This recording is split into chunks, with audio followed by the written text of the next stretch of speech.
ان الحمد لله نحمده ونستعينه ونستغفره ونعوذ بالله من شرور انفسنا ومن سيئات اعمالنا من يهده الله فلا مضل له ومن يضلل فلا هادي له واشهد ان لا اله الا الله وحده لا شريك له واشهد ان محمدا عبده ورسوله اما بعد فان خير الحديث كتاب الله وخير الهدي هدي محمد صلى الله عليه وآله وسلم وشر الامور محدثاتها وكل محدثة بدعة وكل بدعة ضلالة وكل ضلالة في النار.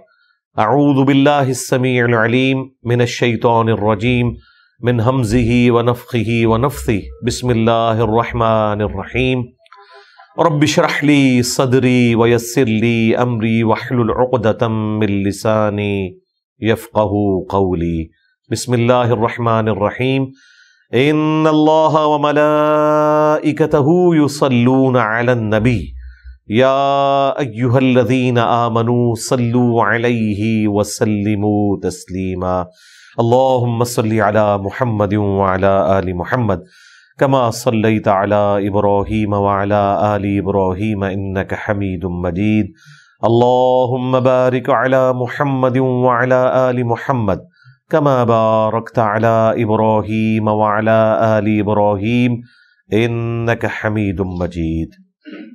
اللهم ربنا آتنا في الدنيا حسنة وفي الآخرة حسنة وقنا عذاب النار. ربنا آتنا من لدنك رحمة وهيئ لنا من امرنا رشدا. لا الہ الا انت سبحانك انی كنت من الظالمین. حسبنا اللہ ونعم الوکیل. یا حی یا قیوم برحمتک استغیث ولا حول ولا قوة الا باللہ العلی العظیم. آمین.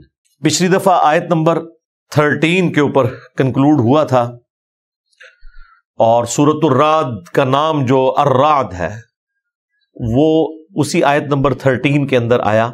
اب مزے کی بات ہے، یہ سورت نمبر بھی 13 ہے اور اس کا نام جو آیا ہے سورت کا وہ بھی آیت نمبر 13 میں ہی آیا ہے.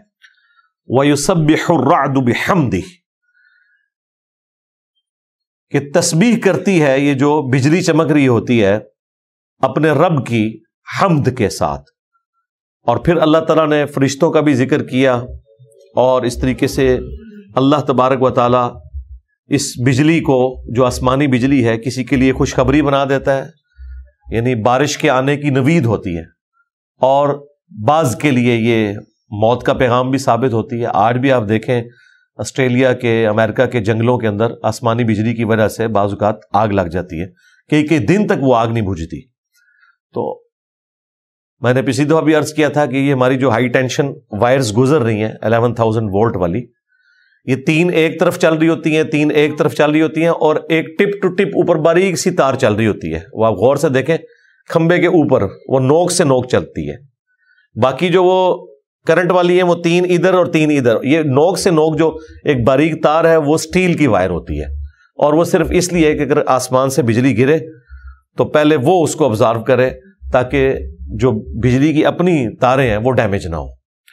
تو یہ انسان نے قدرت کے قوانین کو ڈسکور کر کے اپنے لیے آسانی بنا لی ہوئی ہے، اور ہماری حالت یہ ہے کہ ہم نے یہ قوانین کہاں سے ڈسکور کرنے تھے. ہمیں تو مطلب پنجاب کے کلچر میں یہ بتا دیا کہ وہ بابا فرید نے لوٹے کے اندر جو ہے وہ بجلی قید کر دی تھی. اب ان کو پتہ ہی نہیں ہے کہ جن بابوں کا یہ ذکر کر رہے ہیں کہ وہ لوٹے کے اندر بجلی قید کرتے تھے، ان بابوں کا ہاتھ پکڑ کے ساکٹ میں 2 انگلیوں میں دیا جائے تو پتہ چل جائے گا کہ کون قید ہوتا ہے، کس کی روح جو ہے وہ پرواز کرتی ہے. سب کہانیاں بنی ہوئی ہیں. یہ اتنا دکھ ہوتا ہے کہ کس طریقے سے دین کے ساتھ ان لوگوں نے کھلواڑ کیا ہے. یہ فزیکل فینامنا آف نیچر اللہ نے قانون قدرت جو بیان کیے اور یہ قدرت کی نشانیاں بیان کی، ان سے مقصد یہ تھا کہ اللہ تبارک و تعالی ان تمام چیزوں کا خالق ہے. اللہ تعالیٰ ان چیزوں کو مینج فرما رہا ہے. اور دیکھیں سائنٹسٹ نے کبھی یہ گستاخی نہیں کی ہے. وہ ہمیشہ یہ کہتے ہیں it is physical phenomenon of nature, یہ قانون قدرت ہے، ٹھیک ہے. انہوں نے کبھی اس کو اپنی طرف منسوب نہیں کیا کہ ہم یہ کرتے ہیں ہم یہ کرتے ہیں. وہ کہتے ہیں بھائی ہمیں میتھمیٹیکل ایکویشنز پتہ چل گئی، ہم نے گاڈ کی ہینڈ رائٹنگ کو پا لیا ہے کہ اللہ تعالیٰ نے ان فارمولوں کے تحت اس کائنات کو ڈیزائن کیا ہوا ہے. وہ ہر چیز کو اسی طرح منسوب کرتے ہیں جس طریقے سے وہ ڈیزائن ہوئی بھی ہے. کبھی انہوں نے کیا کہ ہم یہ کر کے دکھا سکتے ہیں، نہیں. وہ کہتے ہیں یہ تو قدرت کا قانون ہے، اس قانون کے تحت یہ سب کچھ ہوتا ہے. اور اس پہ پھر اللہ تعالیٰ نے دیکھے ان کے لیے کیسی راہیں کھول دی ہیں. کسی کے وہم و گمان میں نہیں تھا کہ سائنس اس قدر ترقی کر جائے گی ان 150-200 سالوں کے اندر کہ دنیا تل پٹ ہو گئی ہے. میں کہتا ہوں جی دنیا کو رہنے کے قابل بنا دی ہے سائنس نے. یعنی یہ دنیا میں اگر آپ کے پاس آسائشیں اویلیبل ہیں تو 1000 سال کی زندگی گزارنا بھی کوئی مسئلہ نہیں ہے. آپ ایک ٹاپک کے اوپر اگر یوٹیوب کے اوپر ویڈیوز دیکھنا شروع کر دینا صرف فزکس کے اوپر، آپ کو عمر نو بھی مل جائے نا وہ بھی کم ہے، اتنا کچھ اویلیبل ہے. تو سائنس نے کتنی زندگی ہماری آسائش والی زندگی کر دی، آسانیاں کر دی. لیکن ان میں سے کسی نے کبھی دعویٰ نہیں کیا کہ یہ میں نے کیا ہے یا ہم نے کر کے دکھایا. وہ ہمیشہ کہتے ہیں ہم نے ڈسکور کیا ہے، ٹھیک ہے. قدرت کے قوانین ہیں، وہ خدا کی تعریف کرتے ہیں، بنانے والے کی تعریف کرتے ہیں. آپ نیوٹن کو دیکھیں، کیپلر کو دیکھیں، آئنسٹائن کو دیکھیں، سب لوگوں نے اپنی ان ڈسکوریز کے اگینسٹ اللہ تعالیٰ کی تعریفیں کی ہوئی ہیں کہ یہ خدا ہی سب کچھ کرنے والا ہے. تو میں کہتا ہوں کہ جس لیول کی معرفت ان لوگوں کو ہو گئی تھی، اس معرفت کا تھوڑا سا حصہ بھی کسی اور کو نصیب ہو جائے نا تو کم از کم شرک نہیں وہ کر سکتا، جسے پتہ ہے یہ تو اللہ ہی کرنے والا ہے. انسان کتنا بے بس ہے. تو یہ آیت نمبر 13 کے اوپر کنکلوڈ کیا تھا. آیت نمبر 14 میں اللہ تعالیٰ نے اپنی اس قدرت کی جو نشانیاں جتنی پیچھے ڈسکس کی، اس کے بعد اس کا کنکلوژن کیا ہے. اعوذ باللہ من الشیطان الرجیم، بسم اللہ الرحمن الرحیم. لہو دعوت الحق، اسی کو پکارنا ہی حق ہے. یعنی جو اللہ یہ تمام کوالٹیز رکھتا ہے کہ پورا نظام کائنات جو چلا رہا ہے نا، اسی کو پکارا جانا حق ہے. یہی سچائی ہے کہ وہی اس قابل ہے کہ اس کو پکارا جائے. والذین یدعون من دونہ، اور جو لوگ اللہ کے سوا اور ہستیوں کو پکار رہے ہیں، لا یستجیبون لہم بشیء، وہ کبھی بھی ان کی اس پکار کا جواب نہیں دے سکتے. الا کباسط کفیہ الی الماء، اللہ نے کہا کہ ان کی مثال اس طرح کسی ہے، جو پکارنے والے بیوقوف لوگ ہیں جو اللہ کے سوا اور ہستیوں کو پکار رہے ہیں مدد کے لیے، جیسا کہ کوئی شخص دور سے ہاتھ پھیلائے اپنی ہتھیلیوں کو الی الماء، پانی کی طرف، لیبلغ فاہ، کہ وہ پانی خود بخود اس کے منہ تک پہنچ جائے. وما ہوا ببالغہ، وہ تو اس کے منہ تک پہنچنے والا نہیں ہے. اللہ تعالیٰ نے کہا کہ جس طرح پانی کو دور سے دیکھ کر یوں کوئی ہاتھ پھیلا دے، منہ کھول بھی دے، وہ پانی اس کے منہ تک نہیں پہنچے گا، اس کی پیاس ختم نہیں ہوگی جب تک کہ وہ خود وہاں پہنچ نہ جائے.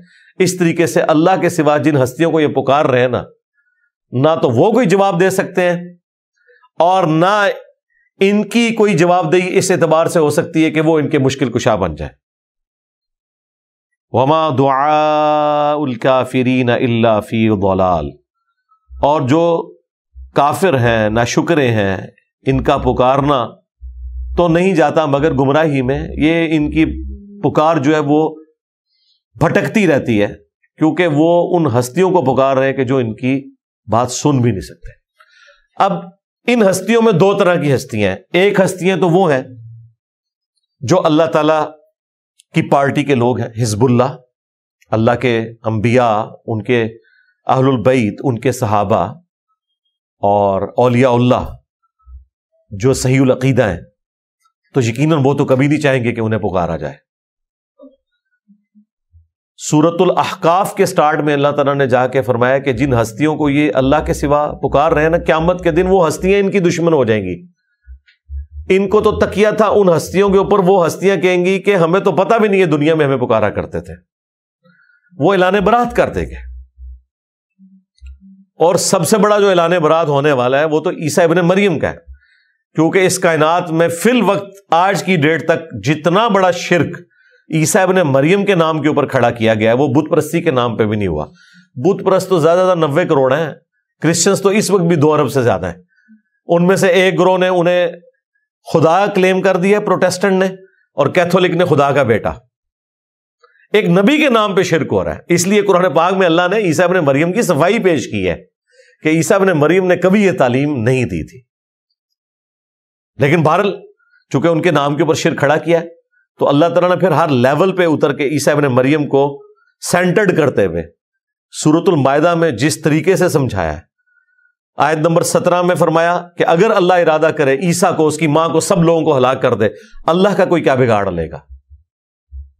پھر آیت نمبر 72 میں جا کے کہا کہ وہ لوگ کفر کر رہے ہیں جو کہہ رہے ہیں کہ عیسیٰ ابن مریم ہی اللہ ہے، جبکہ عیسیٰ ابن مریم یہ کہا کرتے تھے کہ عبادت کرو اس اللہ کی جو تمہارا بھی رب ہے اور میرا بھی رب ہے، بے شک جس نے اللہ کے ساتھ شرک کیا اس کا ٹھکانہ جہنم ہے اور وہاں اس کا کوئی مددگار نہیں ہوگا۔ پھر اس سے اگلی آیت میں اللہ تعالیٰ نے کہا کہ وہ لوگ بھی کفر کر رہے ہیں جو کہہ رہے ہیں کہ خدا 3 میں سے ایک ہے۔ پھر آیت نمبر 75 میں جا کے کہا کہ عیسیٰ ان کی ماں کھانا کھانے کے محتاج تھے۔ پھر 76 میں جا کے کہا کہ ایسے لوگوں کو اپنے نفع اور نقصان کا مالک سمجھے ہوئے ہو جو اپنی جان کے لیے بھی کوئی نفع نقصان کے مالک نہیں ہے۔ عیسیٰ ابن مریم اور ان کی ماں جب خود روٹی کے محتاج ہیں تو اس کا کیا مطلب ہے کہ وہ کسی کے نفع نقصان کے مالک نہیں ہے۔ اچھا، اب جب یہ آیات آتی ہیں نا تو یہ لوگ فوراً چھپ جاتے ہیں بتوں کے پیچھے۔ وہ کہتے ہیں یہ بتوں کے بارے میں آ رہا ہے کہ یہ مشرکین عرب بتوں کو مدد کے لیے پکارا کرتے تھے، تو اللہ تعالیٰ نے کہا کہ جن ہستیوں کو تم پکار رہے ہو یہ تو کبھی جواب بھی نہیں دے سکتے۔ اندازہ کریں اللہ تعالیٰ نے بتوں کا ذکر ہی نہیں کیا، اللہ نے کیٹاگوریکل فرمایا ہے والذین یدعون من دونی، اللہ کے سوا جس کو بھی پکار رہے ہو، خواہ وہ بت ہے، خواہ وہ فرشتہ ہے، خواہ وہ جن ہے، خواہ کوئی پیغمبر ہے، اس میں ان ہستیوں کا کوئی قصور ہے یا نہیں ہے یہ ایک الگ بات ہے۔ جو پکار رہا ہے وہ شرک کے اندر مبتلا ہو گیا۔ اللہ تعالیٰ نے ان لوگوں کی کوئی سند نازل نہیں کی کہ ان سے یوں دعا کی جائے۔ آگے جا کے یہ مضمون اور کھلے گا، اس کے بعد آپ کو بالکل کلیئر ہو جائے گا کہ ہر وہ ہستی جس کو اللہ کے مقابلے پہ کھڑا کیا جائے وہ من دون اللہ ہے۔ عیسیٰ ابن مریم کو بھی اللہ تعالیٰ نے سورۃ المائدہ میں کہا من دون اللہ، اللہ کے سوا تم عیسیٰ اس کی ماں کو پوچھتے ہو۔ اور پھر سورۃ المائدہ کے اینڈ میں جا کے جو اللہ تعالیٰ نے وہ نقشہ کھینچا ہے کہ ہم عیسیٰ ابن مریم کو کھڑا کریں گے اور پوچھیں گے کیا تو نے کہا تھا کہ تجھے اور تیری ماں کو پوجنا شروع کر دیں اللہ کے سوا، وہاں پہ بھی آیا من دون اللہ۔ وہ کہیں گے اللہ مجھے کب شایع تھا کہ میں ایسی بات کرتا، میں نے تو وہی کہا جو تو نے مجھے وہی کی تھی کہ عبادت کرو اس اللہ کی جو تمہارا بھی رب ہے اور میرا بھی رب ہے۔ اور بالفرض اگر میں نے کوئی ایسی بات کی ہے اللہ، وہ تیرے دل میں تو ہے، تو اسے جانتا ہے، جو میرے جی میں ہے وہ تو جانتا ہے، جو تیرے جی میں ہے وہ میں نہیں جانتا، تو ہی تمام غیبوں کا جاننے والا ہے۔ اب یہ تیرے بندے ہیں، چاہے تو انہیں بخش دے چاہے انہیں عذاب دے۔ عیسیٰ ابن مریم تو سائڈ پہ ہو گئے کہ یا اللہ تو جانے اور تیرے بندے جانے۔ یہ بات سننے کے بعد مجھے بتائیں کرسچنز کے ساتھ کیا ہوگی؟ وہ جو ہمارے دوست ہیں ریحان احمد یوسفی صاحب، جنہوں نے وہ ناول لکھا ہے جب زندگی شروع ہوگی، اس میں انہوں نے نا یہی جو سورۃ المائدہ کا آخری حصہ نا اس کو انہوں نے فلمانے کے انداز میں نا پیش کیا کہ عیسیٰ ابن مریم کو جب بلایا جا رہا ہے، ظاہر ہے قرآن نے تو صرف ایک واقعہ بیان کیا نا، اس کے بعد جو وہاں پہ منظر بننا ہے پھر انہوں نے اس کا بھی نقشہ کھینچا ہے کہ بڑے بڑے پادری بھی کھڑے ہوئے ہوں گے، لو جی حضرت عیسیٰ آئے اب ہماری شفاعت کریں گے۔ تو جب وہ اللہ کی گفتگو عیسیٰ ابن مریم سے سنیں گے تو انہیں تو اندازہ ہوگا، تو وہ پھر ایک ایک بے ہوش ہو کے گر رہا ہوگا کہ لو یار یہ تو عیسیٰ کے ساتھ ہو رہا ہے، ہمارا تو کوئی پرسان حال ہی نہیں ہے، ہم کس ایلیوژن میں زندگی گزار رہے ہیں۔ انہوں نے اس کو پورا، اور ایکچوئل نقشہ اس سے بھی زیادہ بھیانک ہونے والا ہے۔ آپ اندازہ کریں جن لوگوں نے پوری زندگی ایک سراب کے پیچھے گزار دی ہے، آخرت میں تو ان کے دنیا میں آپ کو جب پتہ چلتا ہے یار میں نے 50-60 سال کی زندگی جو ہے وہ غلط عقیدے پہ گزار دی ہے تو بندے کے طوطے اڑ جاتے ہیں، حالانکہ دنیا میں تو چانس ہے کہ آپ اپنی کوئی ریکوری کر لیں، پھر بھی لوگوں کا غم نہیں ختم ہوتا۔ مرتے دم تک ان کے ساتھ وہ غم جاتا ہے کہ یار کدھر زندگی ضائع کر دی, کیا کرتے رہے. آخرت میں جب آپ واپس بھی نہیں آ سکتے, کوئی سوچ بھی نہیں سکتا کتنا گمبھیر معاملہ ہونے والا ہے. تو یہ فوراً ان آیات کے بارے میں بتوں کے پیچھے چھپ جاتے. تو میں نے کہا یار یہ تو عیسیٰ ابن مریم کے بارے میں بات ہو رہی, ابھی تو یہ مضمون اس میں آگے چلے گا. اللہ نے کہا کہ ان کو مغالطہ لگ گیا ہے کہ کچھ مخلوق جو ہے وہ اللہ نے پیدا کی بھی تھی اور کچھ مخلوق جو ہے وہ اور ہستیوں نے پیدا کی تھی, تو انہیں یہ پتہ ہی نہیں چل رہا کہ ہم نے اللہ کو اپنا مشکل کشا ماننا ہے یا اس مخلوق کو ماننا ہے. تو دکھاؤ نا وہ کون سی مخلوق ہے جو اور ہستیوں نے پیدا کی ہے.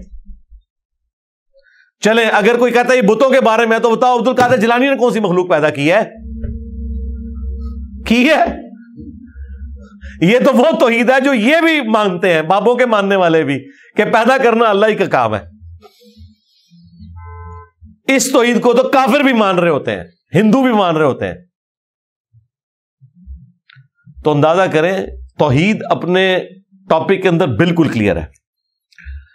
تو اللہ تعالیٰ فرما رہا ہے کہ ان کی دعا تو پھر بھٹکتی پھرے گی. وَلِلَّهِ يَسْجُدُ مَن فِي السَّمَاوَاتِ وَالْأَرْضِ, اور اللہ ہی کے لیے سجدہ کرتی ہے ہر شے جو آسمانوں میں ہے یا زمین میں.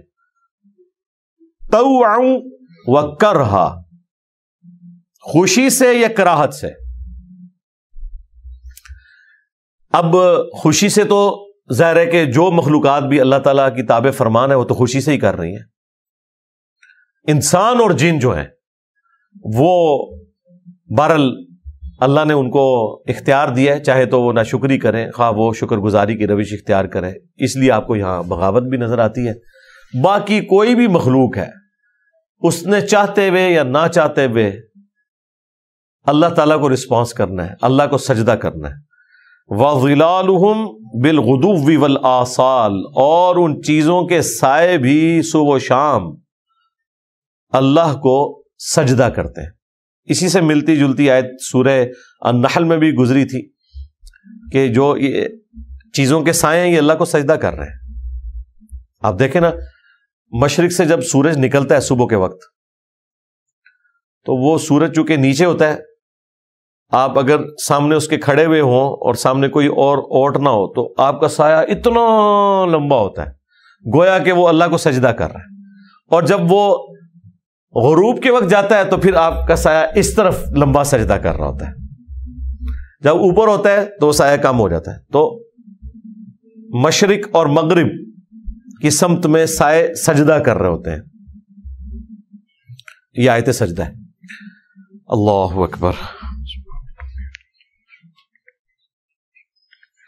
یہ ٹو باؤ ڈاؤن کر لینا کافی ہے. سواری پہ جب صحیح بخاری میں آتا ہے عبداللہ ابن عمر بیٹھے ہوتے تھے, اور وضو نہ بھی ہو تب بھی جب وہ قرآن کی تلاوت کرتے تھے تو جیسے آیت سجدہ آتی تھی تو وہ سر جھکا لیتے تھے. یہ سجدہ ہو جاتا ہے سواری پر یا کرسی پہ بیٹھے ہوئے, یہی سجدہ ہے. ہاں اگر آپ نیچے خود سیٹ سے اتر کے سجدہ کرنا چاہیں وہ اعلیٰ ترین درجہ ہے, لیکن یہ سجدہ ٹو باؤ ڈاؤن اس سے بھی ادا ہو جاتا ہے. قل من رب السماوات والارض, اے نبی ان سے پوچھئے کہ بتاؤ تو کون ہے رب آسمانوں کا اور زمین کا. قل اللہ, پھر خود ہی نے جواب دو اللہ, اللہ ہی رب ہے, اللہ ہی پالنے والا ہے. قل افاتخذتم من دونه اولیاء, کیا تم نے اللہ کے سوا اور اپنے حمایتی اور پشت پناہ بنا لیے ہیں. لا یملکون لانفسہم نفعا ولا ضرا, جو اپنی جان کے لیے بھی کسی نفع اور نقصان کے مالک نہیں ہیں, تمہارے ساتھ انہوں نے کیا نفع اور نقصان والا معاملہ کرنا ہے. قل هل يستوي الاعمى والبصير, اے نبی ان سے فرماؤ کیا اندھا اور آنکھوں والا برابر ہو سکتے ہیں. ام هل تستوي الظلمات والنور, یا پھر اندھیرے اور روشنی برابر ہو سکتے ہیں. یعنی یہ اگزامپل دی جا رہی ہے, جس طرح اندھا اور دیکھنے والا برابر نہیں ہے, اندھیرا اور روشنی برابر نہیں ہے, اس طرح جو توحید کے اوپر ہے اور جو شرک میں مبتلا ہے یہ دونوں آپس میں برابر نہیں ہو سکتے. اور نہ اللہ تعالی کے مقابلے پہ کوئی اور ہستی ہو سکتی ہے. یہ اللہ کی کوالٹیز ہیں, کسی اور ہستی کو نہیں دی جا سکتی. ام جعلوا للہ شرکاء, کیا انہوں نے اللہ کے لیے ایسے شریک مقرر کر لیے ہیں، خلقو کا خلقی، کہ کچھ پیدا کیا ہو انہوں نے بھی جس طرح کا اللہ نے پیدا کیا ہے، فتشابہ الخلق علیہم، کہ ان کے اوپر تخلیق جو ہے وہ ایمبیگوٹی کا شکار ہو گئے ہیں، یہ مشتبہ ہو گئی ہے، انہیں پتہ ہی نہیں چل رہا کہ اچھا یہ چیز تو اللہ نے بنائی ہے اور یہ فلاں ہستیوں نے بنائی ہے، اس وجہ سے اللہ سے بھی مدد مانگ سکتے ہیں، ان سے بھی مانگ سکتے ہیں۔ اللہ تعالیٰ تو بالکل ڈینائل کر رہا ہے۔ انہوں نے ایک درمیان کا عقیدہ گھڑ لیا کہ وہ بھی اللہ کی مدد سے ہی دیتے ہیں۔ بھئی قرآن تو اس چیز کو کہیں جانتا بھی نہیں ہے کہ یہ والی بھی بات کوئی ہوتی ہے کہ وہ بھی اللہ ہی کی مدد سے کرتے ہیں۔ نہیں، اللہ تعالیٰ کہتا ہے ہم نے کسی کے لیے کوئی سند نازل نہیں کی ہے، یہ اللہ تعالیٰ کا حق ہے۔ سورہ آل عمران میں اللہ تعالیٰ نے فرمایا کبھی ایسا نہیں ہوا کہ ہم کسی پیغمبر کو نبوت دیں، حکمت دیں اور وہ لوگوں کو یہ کہنا شروع کر دے کہ لوگوں میری عبادت کرو اللہ کو چھوڑ کر یا اللہ کے ساتھ، بلکہ وہ تو ہمیشہ کہتے ہیں کونوا ربانیین، سب کے سب اللہ والے بن جاؤ۔ تو اللہ تعالیٰ تو انبیاء کے بارے میں کہہ رہے ہیں کبھی انہوں نے ایسی تعلیم نہیں دی، یہ لوگوں نے ان کی طرف اگر غلط بات منسوخ کر دی ہے تو وہ مجرم ہے۔ قل اللہ خالق کل شیء، اے نبی ان سے فرماؤ کہ اللہ ہی ہر چیز کا پیدا فرمانے والا ہے، وہو الواحد القہار، اور وہ ہی اکیلا ہے، سب پر چھایا ہوا ہے، غالب ہے۔ دیکھیں کوئی دور دور تک شرک کا شائبہ بھی نہیں آ سکتا انسان کو۔ اللہ تعالیٰ نے سورہ الانبیاء میں فرمایا کہ اللہ کے ساتھ اگر کوئی الہ اور ہوتا نا تو زمین و آسمان کا نظام دھرم بھرم ہو جاتا۔ سورہ بنی اسرائیل میں فرمایا کہ اللہ کے ساتھ اگر کوئی اور الہ بھی ہوتے نا تو یقیناً اللہ کے عرش کا راستہ تلاش کرتے تاکہ اس عرش کے اوپر قبضہ کر کے وہ اس مسند حکومت میں بیٹھ جائیں۔ اور سورۃ المومنون میں اللہ تعالیٰ نے فرمایا کہ اگر اللہ تعالیٰ کے ساتھ کوئی اور الہ ہوتا تو جھگڑے کی صورت میں ہر الہ اپنی اپنی مخلوق لے کے سائڈ پہ ہو جاتا۔ تو دنیا کا اتنا بیلنسڈ انداز میں چلنا خود اس بات کا ثبوت ہے کہ اس کائنات کا بنانے والا چلانے والا ایک ہے۔ دو میں تو اختلاف آ ہی جاتا ہے، کہیں نہ کہیں جیلسی فیکٹر آ ہی جاتا ہے، اور توحید تو سب سے بڑا ایک فیکٹر ہے۔ اللہ تعالیٰ نے تورات میں فرمایا آئی ایم جیلس گاڈ، ہاں میں بالکل برداشت نہیں کرتا اپنے ساتھ کسی بھی اور خدا کو، نہ آسمانوں کے اوپر، نہ زمین کی گہرائیوں میں، نہ سمندروں کی تہوں کے اندر، میں اکیلا خدا ہوں اور جیلس گاڈ ہوں۔ بنی اسرائیل کا گاڈ جیلس گاڈ ہے، وہ اپنے ساتھ کسی کو برداشت نہیں کرتا۔ تو یہ تکبر، انا، یہ صرف اللہ کو زیبا ہے اور وہ ڈیزرو کرتا ہے، وہ اکیلا ہے، باقی سب اس کے مرہون منت ہے۔ ہمارے کیس میں تو تکبر جو ہے یہ عیب ہے، اللہ کے کیس میں یہ اللہ کی کوالٹی ہے۔ ہمارے کیس میں عیب اس لیے ہے کہ ہمیں شایع نہیں ہے، اور اس کے کیس میں کوالٹی اس لیے ہے کہ اسے شایع ہے، وہ ہر چیز کا مالک ہے۔ انزل من السماء ماء، اسی نے آسمان سے اتارا پانی، فسالت اودیۃ بقدرها، تو اس پانی کی برکت سے بہنے لگی وادیاں اپنے اپنے اندازے کے مطابق، یعنی وہ پہاڑوں کے درمیان سے جو چشمے نکلتے ہیں، جہاں کھلے پہاڑ ہیں آپس میں زیادہ فاصلہ ہے وہاں پہ زیادہ چوڑے نالے نکلیں گے، جہاں کلوز ہے وہاں تنگ نکلیں گے، پھر مٹی کا کلر بھی ڈیفرنٹ ہوگا، مختلف صورتحال ہوگی۔ جہاں پہ جنگلات اگے ہوئے ہوتے ہیں، درختوں کے جھنڈ ہوتے ہیں، وہاں پہ وہ درختوں کے جھنڈوں میں سے بھی چیزیں اس میں پانی کے ساتھ شامل ہو جاتی ہیں۔ یہ پاکستان بننے سے پہلے کشمیر سے، جو آکوپائڈ کشمیر ہے، وہاں سے لکڑی آیا کرتی تھی اور جیلم منڈی تھی۔ یہ جو ہمارے جیلم شہر کے مشین محلے ہیں نا، کس وجہ سے مشین محلہ نمبر 1 2 3، بیسیکلی لکڑی کی مشینیں لگی ہوتی تھیں ان محلوں میں، آج بھی کچھ بچ گئی ہوئی ہیں، باقی تو اب لکڑی اتنی مہنگی ہو گئی ہے کہ لوگ افورڈ نہیں کر سکتے، تو یہاں پہ مشینیں لگی تھی، اس لیے یہ مشین محلے تھے۔ اور وہ لکڑیاں کاٹ کے ان گیلیوں کو جوڑا جاتا تھا، کشمیر میں رسیوں سے باندھا جاتا تھا، اور جن لوگوں نے وہ گیلیاں خریدی ہوتی تھی نا، ان گیلیوں کے اوپر بیٹھ جاتے تھے، کشتی بنا لیتے تھے اس سے، یعنی وہ پوری پراپر کشتی نہیں ہوتی تھی، وہ گیلیاں جڑی ہوئی، اتنی بڑا پلیٹ فارم بن گیا. وہاں اس میں بیٹھتے تھے, دریا تو چلتا تھا, ظاہر ڈیم تو نہیں بنا ہوا تھا, وہاں سے وہ بیٹھتے تھے, اور جہلم میں آ کے نا دریا پہ ان کو روک لیا جاتا تھا. کوئی پیٹرول کا خرچہ نہیں, کوئی ڈیزل کا خرچہ نہیں, کوئی لوڈنگ نہیں, کوئی ان لوڈنگ نہیں. وہ نیچرل پیس میں اپنی لکڑی یہاں پہ پہنچ جاتی تھی. پھر جب یہاں جہلم پہنچتی تھی تو یہاں پہ وہ ڈمپ کرتے تھے ذخیروں میں, پھر یہاں سے لکڑی آتی تھی اور کٹنگ ہوتی تھی, اور اس طریقے سے یہ سارے معاملات چلتے تھے. تو یہ جو وادیوں سے پانی نکلتا ہے یہ اپنے اپنے اس کے مطابق نکلتا ہے. فاحتمل السیل زبد الرابیہ, تو جو سیلاب پانی کا بہتا ہے وہ اپنے ساتھ ابھرا ہوا جھاگ بھی لے کر آتا ہے. یعنی راستے میں تنکے اٹھائے گا, لکڑیاں اٹھائے گا, بعض درخت بھی ٹوٹیں گے, کچھ جنگلات کا بھی صفایا ہوگا جب بڑے بڑے پانی کے پیچھے سے اس طریقے سے ریلے آتے ہیں.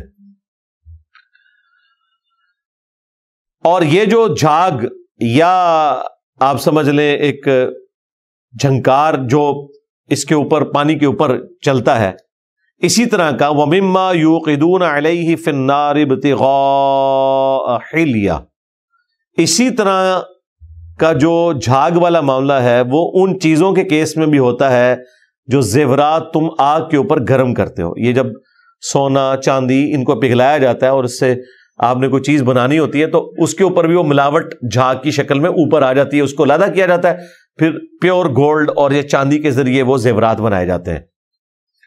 تو اللہ تعالیٰ نے دونوں کی مثال دی ہے کہ آگ پہ تپنے والی چیز کے اوپر بھی جھاگ آتی ہے, اسی طریقے سے جو پانی ندیوں میں بہتا ہے, دریاؤں میں آتا ہے, پہاڑوں میں سے ہوتا ہوا, وہ بھی اپنے ساتھ ایک جھاگ لے کے آتا ہے.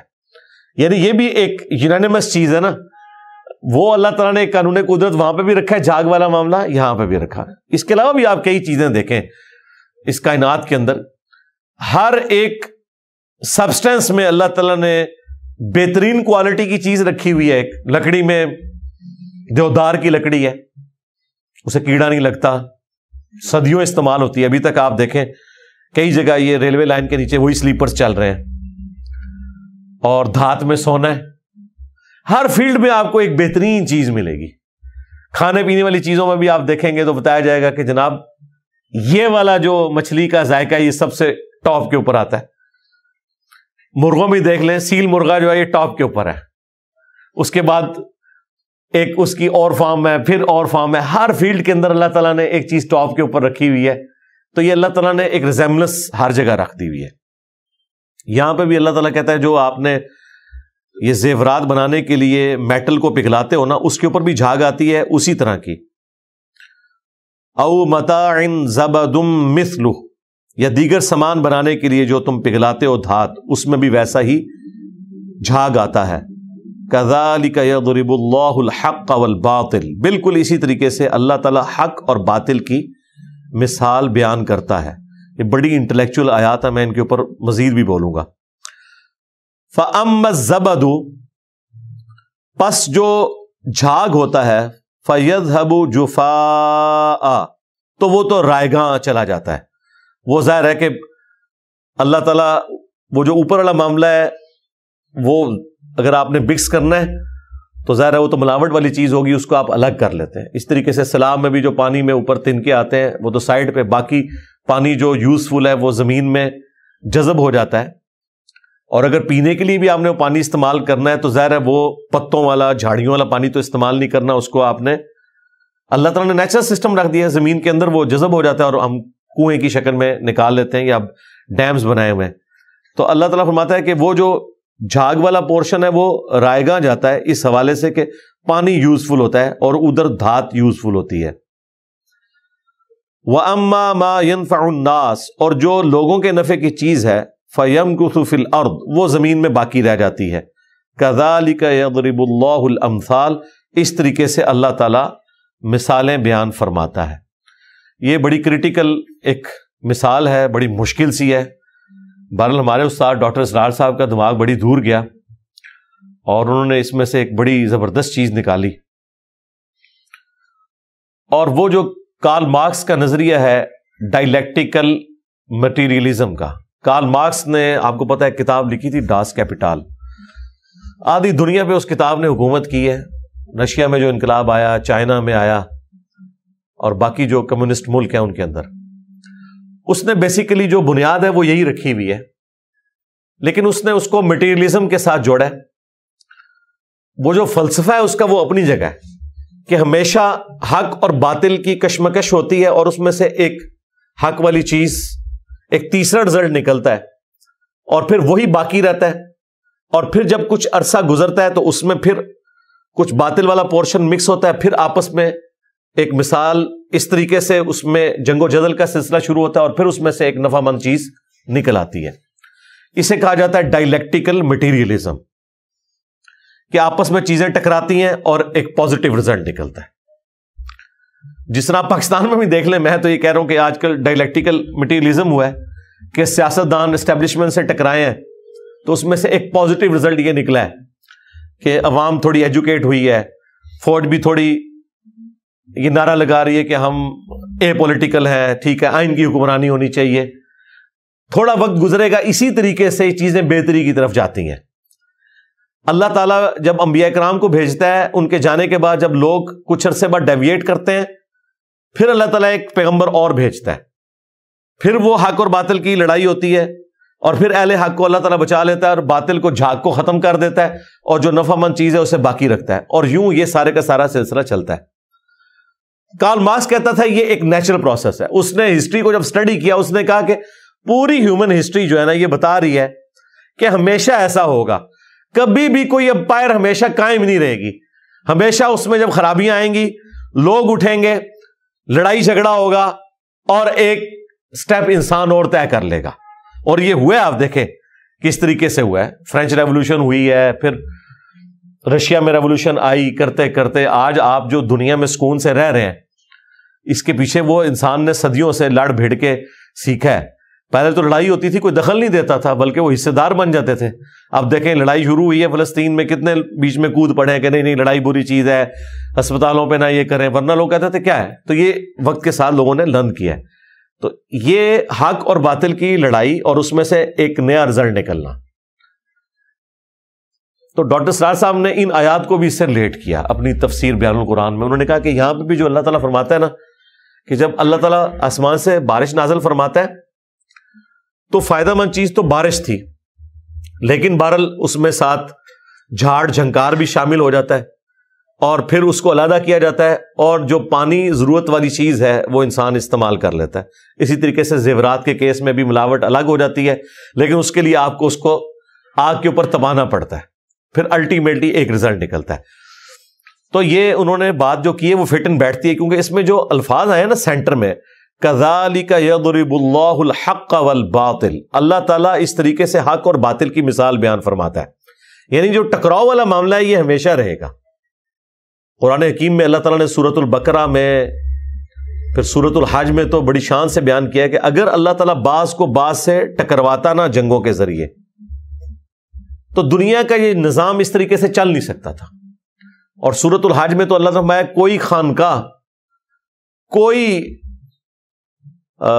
کلیسا، کوئی گرجا، کوئی مسجد جہاں پہ اللہ کا ذکر ہوتا ہے، یہ عبادت گاہیں بھی سلامت نہ رہتی ہیں اگر آپس میں جنگیں نہ ہوتی۔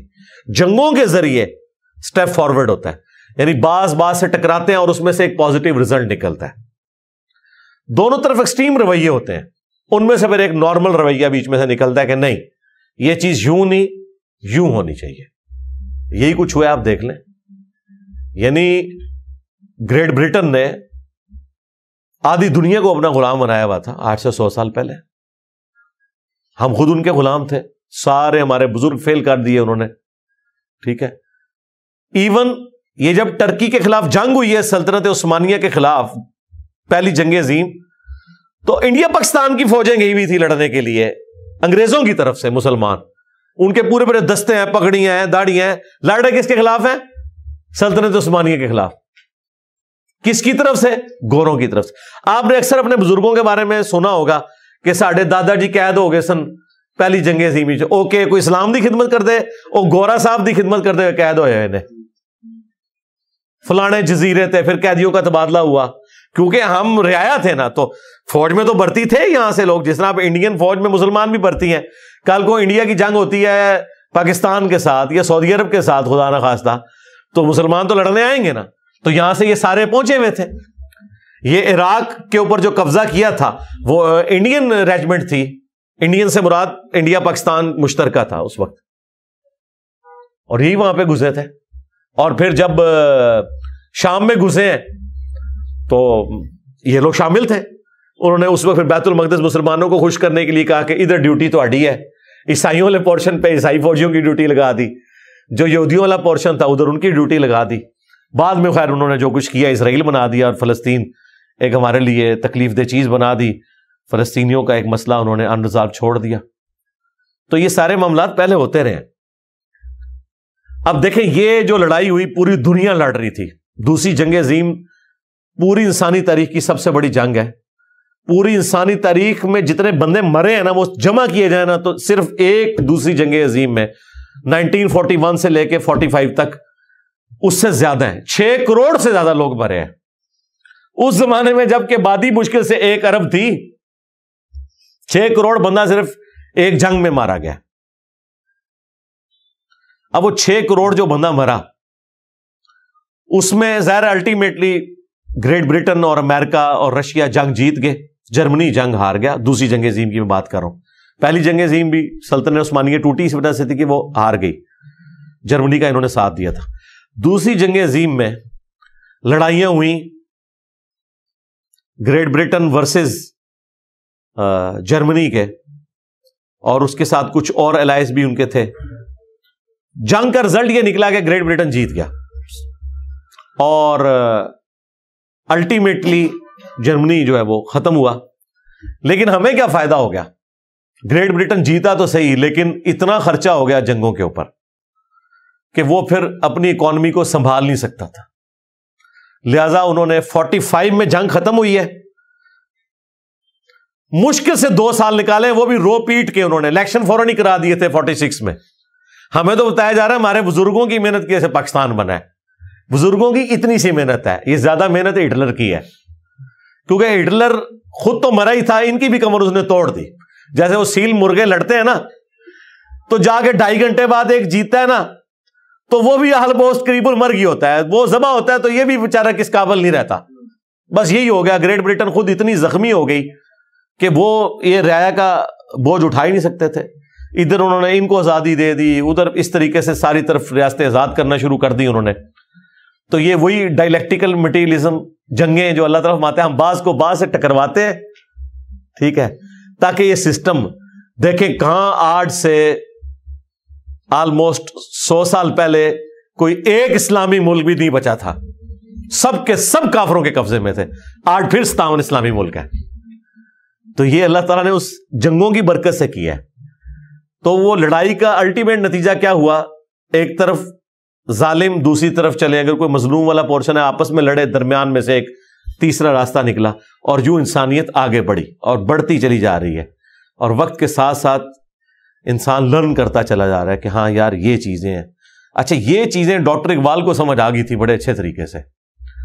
ان کی جو آخری ہے نا کتاب ارمغان حجاز، اس میں انہوں نے جو ابلیس کی مجلس شورا، اس میں انہوں نے ان ساری چیزوں کو بڑے احسن انداز میں ہائی لائٹ کیا ہے. اور اینڈ پہ جا کے انہوں نے یہ کنکلوڈ کیا کہ انسانیت ٹھوکریں کھا کھا کر اسی نظام کی طرف آ رہی ہے جو اللہ تعالیٰ نے نبی علیہ السلام کو دیا تھا. یعنی ہر انسان آزاد ہے، فریڈم آف ایکسپریشن ہونا چاہیے. اچھا ڈاکٹر اقبال اس ہر چیز کو، خواہ وہ کارل مارکس کا کتاب لکھنا ہو، لینن کی سٹرگل ہو، بلکہ انہوں نے تو پوری نظم لکھی ہے لینن اللہ کے حضور، کہ لینن مر کے جب اللہ کے سامنے پہنچا ہے تو اللہ کی اور لینن کی کیا گفتگو ہوئی ہے. اب وہ ڈاکٹر اقبال تو وہاں موجود نہیں ہے، لیکن وہ اپنے تخیل میں سوچا ہے کہ وہ خدا کا ڈینائل کرنے والے لوگ تھے نا، تو وہ نظم پڑھنے والی ہے. اس میں وہ کہتا ہے کہ یا اللہ میں نے ان کی وجہ سے تجھے ماننا تھا کہ کلیسا میں بیٹھے ہوئے پادری یہ کر رہے تھے، کیپٹلزم کے پورے نظام کو انہوں نے استحصال کیا تھا، تیری غریب عوام کو وہ 2 وقت کی روٹی کا محتاج کر دیا تھا انہوں نے، مسجدوں میں بیٹھے ہوئے لوگ یہ کر رہے تھے. جب تیرے ریپرزینٹیٹو دنیا میں ایسے تھے تو میں نے تجھے کیوں کر مارنا تھا. تو وہ لینن کی طرف سے ایکسکیوز دے رہے ہیں, لینن اللہ کی بارگاہ میں. یہ پڑھنے والی ہے نظم ان کی. تو اس طریقے سے وہ جو مختلف اس وقت, ظاہر ہے ڈاکٹر اقبال کا جو دور ہے اس وقت, تو آپ سمجھ لیں انسانی تاریخ کے بڑے بڑے لوگ پیدا ہوئے ہیں. سائنٹسٹ میں بھی آپ دیکھ لیں, آئنسٹائن بھی تھا, دوسری طرف یہاں پہ اتنے بڑے بڑے فلاسفر تھے, اتنے بڑے بڑے, ہٹلر بھی اس زمانے میں تھا.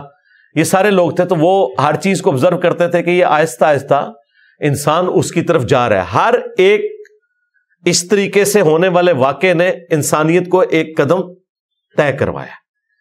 پھر انسانوں نے دوسری جنگ عظیم کے بعد UNO بنا لی, اور اس کی وجہ سے ایٹ لیسٹ دنیا میں کافی حد تک جنگیں رک گئی ہیں. یہ بھی نہ ہو اگر, تو یہ جنگوں کا سلسلہ رکے ہی نہ. الٹیمیٹلی آپ یہ کبھی عرب اسرائیل جنگ دیکھیں, 3 دفعہ اسرائیل تو کھا گیا تھا عربیوں کو. UNO نہیں آ کے بارڈر کو سیل کیا, ورنہ تو مصر کے اندر گھس گیا تھا اسرائیل, اکیلا سب کے اوپر غالب ہوا تھا. پھر یہ لوگ UNO کے پاس سارے بھاگے اور کر کے بہرحال کچھ نہ کچھ انسان لرن کرتا جا رہا ہے وقت کے ساتھ ساتھ. تو چونکہ مجھے یاد آیا ڈاکٹر سرار صاحب نے اس کے اوپر اچھی ڈسکشن کی تھی, اور وہ واقعی کسی درجے میں حق اور باطل کی جو آپس میں کشاکش ہے, اللہ تعالیٰ نے ہر جگہ یہ اس طرح کا پولیٹیکل سسٹم میں بھی رکھا ہوا ہے, باقی فزیکل ورلڈ کے اندر بھی اس طرح کی مثالیں موجود ہیں. للذین استجابوا لربہم الحسنی, ان لوگوں کے لیے جنہوں نے اپنے رب کا حکم مانا, ان کے لیے بھلائی ہے اللہ کے ہاں. والذین لم یستجیبوا لہ, اور وہ لوگ جو لوگ اللہ تعالی کی بات نہیں مانتے, اس کی پکار کے اوپر لبیک نہیں کہتے. لو ان لہم ما فی الارض جمیعا, اگر ان کے پاس پوری زمین کی دولت ہو, وَمِثْلَهُ مَعَهُ, اور اتنی اور ہو جائے اس کی مثل, 2 زمینوں کے برابر, پورے پلانٹ ارتھ کے برابر اگر دولت آ جائے, 2 پلانٹ ارتھ کے برابر, لَفْتَدَوْا بِهِ, تو وہ فدیے میں دے دیتے اللہ کے عذاب سے بچنے کے لیے قیامت کے دن. یعنی اتنا گھبیر معاملہ ہے کہ صرف اپنی جان کو بچانے کے لیے اللہ تعالیٰ کے حضور انسان اپنا سب کچھ دینے کے لیے تیار ہو جاتا, لیکن یہ سمجھانے کے لیے کہ ایسا ہوگا نہیں. اولئک لہم سوء الحساب, یہی وہ بدنصیب لوگ ہیں جن کے لیے سخت حساب و کتاب والا معاملہ ہونے والا ہے. ومأواہم جہنم, اور ان کا ٹھکانہ ہوگا دوزخ کی آگ. وبئس المہاد, اور وہ کیا ہی بری جگہ ہے. اللہم انا نعوذ بک من عذاب جہنم ومن عذاب القبر ومن فتنة المحیا والممات ومن شر فتنة المسیح الدجال, آمین. افمن یعلم انما انزل الیک من ربک الحق, تو کیا جو شخص جانتا ہے کہ جو آپ کی طرف اے محبوب صلی اللہ علیہ وآلہ وسلم نازل ہوا, یہ آپ کے رب کی طرف سے حق ہے. کمن ہوا اعما, کیا وہ اندھے کی مانند ہو سکتا ہے؟ یہاں اندھا کون؟ جو اللہ کی وحی کو نہیں پہچانتا, وقت کے پیغمبر کو نہیں پہچانتا, وقت کے پیغمبر کو پہچان کر اس کی دعوت پر لبیک کہنے والا اور اس سے اندھا بن جانے والا, کیا یہ دونوں برابر ہو سکتے ہیں؟ انما یتذکر اولو الالباب, نصیحت تو صرف وہی قبول کرتے ہیں جو عقل والے ہیں. دیکھ لیں اللہ تعالیٰ جس چیز کو فخریہ بیان فرماتا ہے کہ ہدایت کا ذریعہ ہے, اس کو آپ کے بابے کہتے ہیں علم بس کریو یار. زیادہ علم نہیں حاصل کرنا چاہیے تھا, انسان پاگل ہو جاتا ہے, دماغ خراب ہو جاتا ہے. اور اللہ تعالیٰ کہہ رہا ہے جو عقل والے ہیں نا, وہ نصیحت حاصل کرتے ہیں, وہ حق قبول کرتے ہیں. اللہ تعالیٰ نے جو انسانیت کا فخر چیز بتائی ہے, علم اور عقل, اس کو انہوں نے اتنا ڈیگریڈ کیا. اس کی وجہ یہ کہ یہ خود جاہل تھے, کسی بات کا علمی جواب دے ہی نہیں سکتے تھے, لہذا اس کا اینڈ رزلٹ یہی ہے کہ آپ علم سے ہی جان چھڑا لیں اور کہہ دیں کہ تو فضول چیز ہے. کوئی بات علمی لے کے اس کو کہ یار یہ علمی باتیں چھوڑو. شیخ عبد القادر جیلانی نے ڈوبی ہوئی بیڑی تار دی تھی, ہم آپ سے علمی بات کر رہے ہیں, چلو یار ہمارے سامنے بھی کچھ کر کے دکھاؤ تو پھر ہم کوئی کہیں کہ علم کے مقابلے میں تم نے یہ کر دیا. ایک سٹوری علم کے مقابلے پہ پیش کر کے. الذین یوفون بعہد اللہ, وہ لوگ جو کہ پورا کرتے ہیں وہ عہد جو انہوں نے اللہ سے کیا. یہ وہ یوفون آ گیا جی, قرآن میں بھی یوفون آیا ہوا ہے، لیکن یہ وہ یوفون نہیں ہے جو ہمارا نیٹ ورک ہے، بلکہ یہ یوفون پورا کرتے ہیں۔ وَلَا يَنقُضُونَ الْمِيثَاقَ، اور اللہ سے کیے ہوئے عہد کو توڑتے نہیں ہیں۔ وَالَّذِينَ يَصِلُونَ مَا أَمَرَ اللَّهُ بِهِ، اور وہ لوگ جوڑتے ہیں اس چیز کو جس کو اللہ تعالیٰ نے جوڑنے کا حکم دیا ہے، یعنی رحمی رشتوں کا خیال رکھتے ہیں، قطع رحمی والا معاملہ نہیں کرتے، اللہ سے جو عہد کیا تھا لا الہ الا اللہ کا اسے پورا کرتے ہیں، اللہ کی مرضی سے چلتے ہیں۔ این یوصل، جس کا اللہ نے حکم دیا تھا کہ اسے جوڑے، یعنی جو رشتہ داری کے ساتھ حسن سلوک والا معاملہ ہے وہ کرتے ہیں۔ وَيَخْشَوْنَ رَبَّهُمْ، اور وہ ڈرتے ہیں اپنے رب سے۔ وَيَخَافُونَ سُوءَ الْحِسَابِ، اور ہر وقت وہ ڈرتے رہتے ہیں اللہ تعالیٰ کے سخت حساب سے۔ دیکھ لیں جی، جنہیں عقل ہوگی، جو اللہ کی معرفت کرنے والے لوگ ہیں، وہ ہمیشہ ڈرتے ہوئے زندگی گزارتے ہیں، اور یہاں وہ لوگ ہیں جو لوگوں کو جنت کی گارنٹیاں دے رہے ہوتے ہیں کہ آپ ہمارے مرید ہو جائیں، ہم آپ کو جنت میں ساتھ لے جائیں گے، جنت کی گارنٹیاں بانٹ رہے ہوتے ہیں۔ اور حالت یہ ہے کہ کوئی شخص اپنے بارے میں کلیم نہیں کر سکتا، اپنے پولیٹیکل لیڈرز کی محبت کے اندر لوگوں کو جنت کی گارنٹیاں بانٹ رہے ہیں۔ وہ کل مجھے ویڈیو ایک بندے نے دکھائی ہے، وہ کہہ رہا ہے جی یہ جو نواز شریف صاحب آئے ہیں نا کل، وہ کہتے ہیں جی جو ان کے استقبال کے لیے چلا گیا آپ مجھ سے لکھوا لیں گارنٹی، وہ جنتی ہے۔ یار یہاں حضرت ابوبکر، عمر، عثمان و علی بھی مینار پاکستان پہ آ رہے ہو نا، اور ان کے استقبال کے لیے بھی کوئی چلا جائے نا تو اس کے بھی جنتی ہونے کی گارنٹی نہیں ہے۔ تو پولیٹیکل لیڈر تو شاہی کوئی نہیں۔ ان لوگوں کا آپ ذرا علمی لیول دیکھیں، انہوں نے سیاسی رہنماؤں کو مذہبی پیشوا بنا دیا ہے، اور آپ کی جنت اور جہنم اس کے ساتھ جوڑ دی ہوئی ہے۔ ان سے پہلے جو ہمارے وہ خان صاحب تھے، ان کے ماننے والے کہتے تھے جی قبر میں آپ سے پوچھا جائے گا خان صاحب کے بارے میں۔ ہر بندے نے یعنی مذہب کو تختہ مشق بنایا ہوا ہے۔ یار خدا کے لیے اللہ سے ڈر جائیں، آپ نے اللہ کے سامنے پیش ہونا ہے۔ ان لوگوں کو پولیٹیکل لیڈرز کے طور پر دیکھیں، یہ مذہبی پیشوا نہیں ہے یار۔ جن لوگوں کو اللہ کا خوف ہے وہ کبھی بھی اس طرح کی حرکت نہیں کر سکتے۔ اللہ تعالیٰ فرما رہا ہے کہ ہمارے نیک بندوں کی نشانی ہے کہ وہ تو یہ سب کچھ کرنے کے بعد بھی نا ہر وقت ڈرتے رہتے ہیں کہ ہمارا سخت حساب ہونے والا ہے۔ اللہم حاسبنا حسابا یسیرا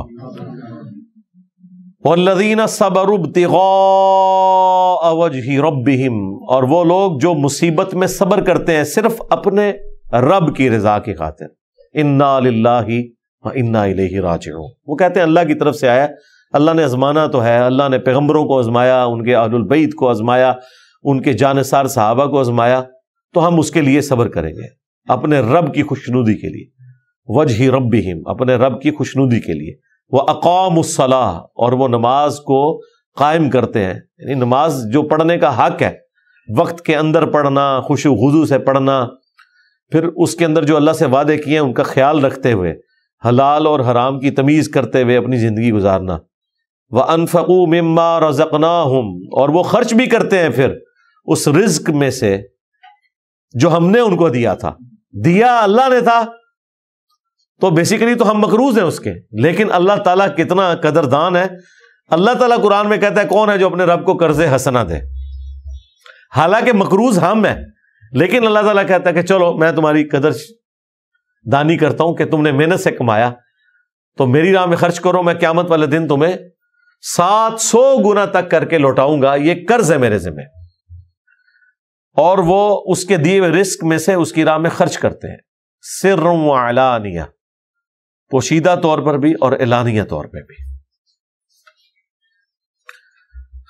پوشیدہ طور پہ تو سمجھ آتا ہے، وہ تو بخاری مسلم میں حدیث ہے کہ 7 لوگوں کو اللہ کے عرش کا سایہ نصیب ہوگا، ان میں سے ایک شخص وہ ہے کہ جو دائیں ہاتھ سے صدقہ کرے اور بائیں کو پتہ نہ چلے۔ یہ تو سمجھ آتا ہے کہ نیکیوں کو چھپانا یہ سمجھ آنے والی چیز ہے۔ اعلانیہ اللہ کی راہ میں خرچ کرنا، یہ کیسے نیکی ہو سکتی ہے؟ بسا اوقات اعلانیہ اللہ کی راہ میں خرچ کرنا باقی لوگوں کے لیے ترغیب کا باعث ہو جاتا ہے۔ جس طرح مسلم شریف میں حدیث ہے، نبی علیہ السلام کے پاس کچھ نیو مسلمز آئے تو پاؤں میں جوتیاں بھی نہیں تھیں ان کی، اس طرح کی غربت تھی. آپ سوچ نہیں سکتے جناب. یہ آپ کو جو جھگیوں میں رہنے والے لوگ نظر آتے ہیں نا پاکستان میں، جن کے اوپر آپ ترس کھا رہے ہوتے ہیں، ان میں سے بعض تو بہت امیر ہیں، لیکن جو واقعی جینون غریب لوگ ہیں، ان کے بچوں کی جو آپ حالت دیکھتے ہیں، یہ پھر بھی عرب کے لوگوں سے بہت بہتر ہے جو ان میں غربت والا معاملہ تھا. کئی دن کے فاقے، پتے کھا کے گزارا کرنا، اور ٹوائلٹ جانا تو مینگنیوں والا معاملہ ان کے ساتھ ہوتا تھا، جو بکریوں کے ساتھ. کئی دن کے فاقے. یہ آپ کو اگر چیز نہ پتا تو آپ کو اس بات کی سمجھ نہیں آئے گی جو نبی اسلام کہتے ہیں مجھے اپنے بعد تم سے اس بات کا خوف نہیں ہے کہ تم بھوکے مرو گے، بلکہ مجھے ڈر ہے کہ زمین کے خزانے تمہارے لیے کھول دیے جائیں گے. عربیوں کو تو آپ سمجھیں دنیا میں اللہ نے جنت دے دی نا. 2 وقت کی روٹی کے محتاج تھے وہ لوگ، اور رومنز اور پرشینز کے خزانے ان کے پاس آ گئے، جا کے قلعوں میں اور اتنے بڑے بڑے آپ سمجھ لیں امپائر کے اوپر جا کے وہ بیٹھ گئے ہیں، اونٹوں پہ اور گھوڑوں پہ سفر کرنے والے لوگ. غربت کا حال آپ دیکھ لیں. غزوہ تبوک بالکل نبی اسلام کی وفات سے کچھ عرصہ پہلے ہوا ہے. ادھر بھی سارے لوگوں کے پاس سواریاں نہیں تھی جانے کے لیے. سواری کتنی کو مہنگی چیز ہے، کوئی گاڑی نہیں تھی، لیکن اس وقت ان کے لیے یہ بھی ایک ایشو تھا. تو یہ غربت والا معاملہ تھا. پھر اللہ تعالیٰ نے ان کے لیے ایک رزق کھول دیا. تو اب اعلانیہ اس لیے کرنا پڑتا ہے. وہ غریب لوگ جو میں مسلم شریف کی حدیث بیان کر رہا تھا، پاؤں میں جوتیاں بھی نہیں، چہرے کا رنگ فاق ہے لوگوں کا، بھوک کے آثار صحابہ کہہ رہے ہیں ان سے نظر آ رہے ہیں، کپڑے بھی پورے نہیں بدن کے اوپر. کسی نے تہمت باندھی ہوئی ہے تو اوپر کرتا نہیں ہے، کسی کے کپڑے بھی ہیں تو وہ بھی پھٹے ہوئے. اب ایک قبیلہ مسلمان ہو کے آ گیا ہے.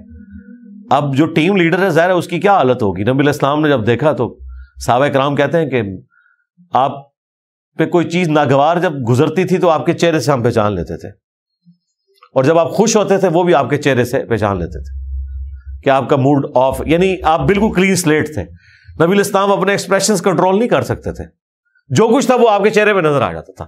صحابہ کہتے ہیں نبی علیہ السلام کا چہرہ جو ہے وہ غم کے مارے بالکل.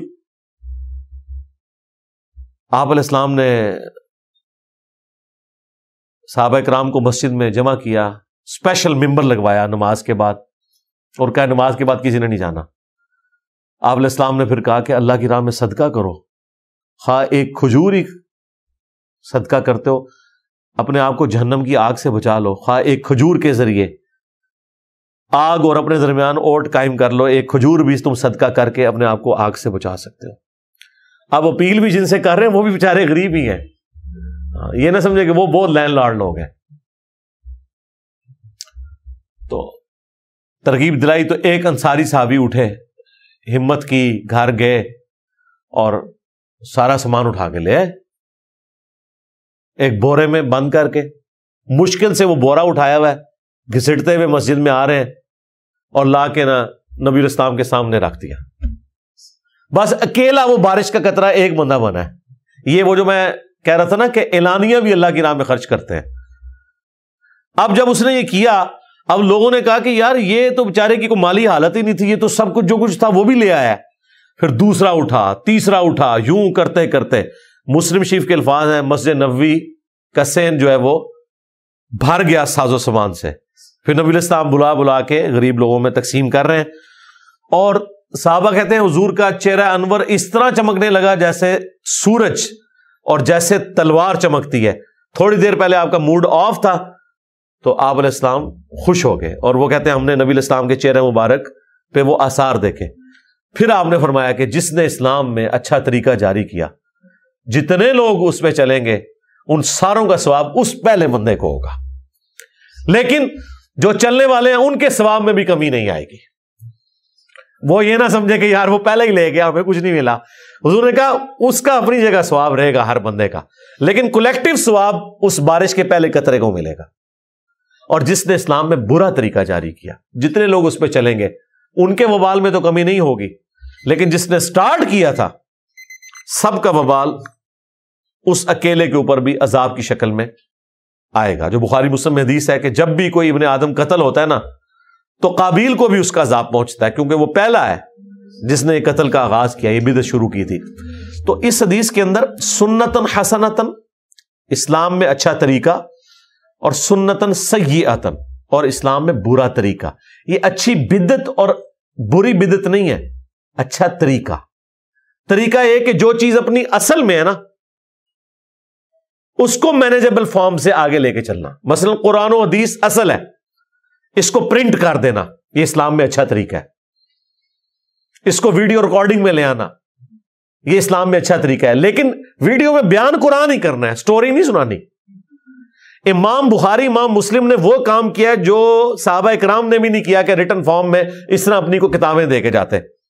انہوں نے سنت کے ذریعے دین ٹرانسفر کیا. کیونکہ اکثر لوگ تو لکھنا پڑھنا جانتے نہیں. اکثر لوگ پوچھ بھی رہے ہوتے ہیں مجھے بتائیں نبی الاسلام اگر قرآن کے 1000 نسخے لکھوا بھی دیتے تو کس کام کے؟ جن کے لیے لکھوا رہے تھے وہ لکھنا پڑھنا جانتے ہی نہیں تھے. چند ایک لوگ تھے جو کاتبین وحی ہیں. اس زمانے میں یہ رواج ہی نہیں ہوتا تھا، لوگ زبانی چیزوں کو یاد رکھتے تھے. اچھا، اور اس سے اگلی بات، کاغذ کوئی نہیں تھا. 1400 سال پہلے ایک قرآن کے نسخے کے لیے آپ کو اتنی جگہ چاہیے، پتوں کے اوپر، چمڑے کے اوپر. اگر یہ اب یہ جو 800 صفحوں کا قرآن میں نے رکھا ہے، یہ 800 اگر چمڑے کے صفحے ہوں تو ایک سپارہ میں لے کے آگے ادھر اس ٹیبل کے اوپر رکھوں گا تو اتنا موٹا بن جائے گا. تو مجھے بتائیں لوگوں کو تو ایک ایک کمرہ مخصوص کرنا پڑنا تھا مصحف رکھنے کے لیے، اور وہ غریب لوگ جو ایک کمرے میں پوری پوری فیملی رہتی تھی. تو یہ پاسبل ہی نہیں تھا. نہ کاغذ تھا کہ نسخے، اس لیے کریمنگ چلتی تھی زبانی. لیکن امام بخاری، امام مسلم کے زمانے میں 200-250 سال گزر چکے. پھر آہستہ آہستہ انسان نے یہ ساری چیزیں سیکھ لی کہ اس طریقے سے ہم نے معاملات کو لے کے چلنا ہے. تو انہوں نے مینیجبل فارم میں حدیثیں وہی جمع کی ہیں. اسلام میں اچھا طریقہ جاری کیا. گھڑی کے ذریعے نماز کی ٹائمنگ کو سیٹ کرنا یہ اچھا طریقہ ہے. نماز اسی طریقے سے. ہوائی جہاز میں حج کے لیے جانا یہ اسلام میں اچھا طریقہ ہے. حج کا وہی طریقہ رہے گا، 7 چکر آپ کو طواف کعبہ کے کاٹنے ہیں، صفا مروہ میں ہی صحیح کرنی ہے. اس کو نہیں آپ بدل سکتے. مسجد میں قالین بچھانا اچھا طریقہ ہے. نماز اس پہ آپ نے سنت کے مطابق ہی پڑھنی ہے. یہ جو مثالیں دیتے ہیں نا اپنی بدعتوں کے لیے، جی قالین آگے مسجد میں، بھائی یہ دین میں نہیں کوئی چیز داخل ہوئی. یہ دین کو سپورٹیو اچھے طریقے ہیں. دین میں تب ہے جب آپ نماز غوثیہ پڑھنی شروع کر دیں گے اور بغداد کی طرف 11 قدم چلیں گے. یہ ہے بدعت.